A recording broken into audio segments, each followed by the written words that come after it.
As we close out No Shave November, and joining us now from Carle Health is urologist Dr. Robert Lay. And I'm sure you see a lot of folks who are hesitant to come in to the urology department, especially for a prostate exam. What do you find? Right. Well, thank you for inviting me, Tyler. Yes, men typically don't like to see the doctor. Typically, their family has to drag them in for some reason, or their friend has cancer or something, and that's what prompts them to get examined. That's part of the problem because they don't get checked, and by the time we see them, a lot of them have very advanced disease. And you found that prostate cancer is a legitimate threat here in Peoria. It is a problem. It seems to have been neglected. There was a shortage of physicians that were urologists in this area for some time. There are urologists in town, but they're all swamped. They have waiting times in the months. But now at Carle, we do have urologists that have joined us full time, and so we're trying to address that issue. Now, nationally, numbers show 1 of 8 men will be diagnosed with prostate cancer. Does Peoria have the same type of numbers?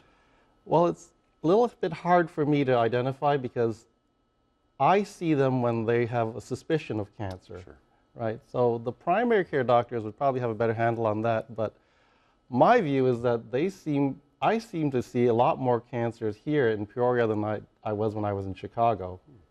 Has the treatment for prostate cancer changed? It is not necessarily a death sentence. You can recover. What is the treatment currently like?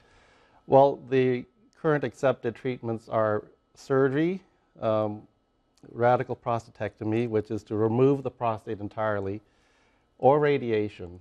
Now, both have equal cure rates in that cancer control is the same whether you go for surgery or radiation. The difference is the side effects that you suffer. Sure. And for most of the surgery, you have issues with sexual function and with incontinence of urine. Those are the big ones.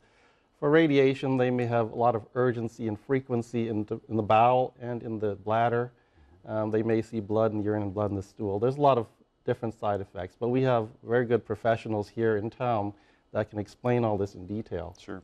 If there was one point you'd want to make to men in terms of prioritizing their own health, how would you choose to make that point? Well, prostate cancer is a genetic condition. So if your father, your brother, your uncle, your grandfather has had prostate cancer, then you should probably get a blood test done to check your prostate. It's called a PSA blood test. Also, if you're African Americans tend to get more aggressive prostate cancer. So I would suggest that if you're over 40 and you're African American, or if you're over 40 and you have a family history of prostate cancer, that you should be checked with a PSA blood test through your family doctor. And as you said, blood test, non-invasive. It's non-invasive. Everybody's afraid of the finger, and everybody's afraid of the biopsy. But really, with the technology that's available these days, it's really minimally invasive. Most of the people who have had our biopsies in our office, they really think it really wasn't anything. Appreciate it, Dr. Robert Lay with Carle Health. Thank you so much. Thank you very much. We'll take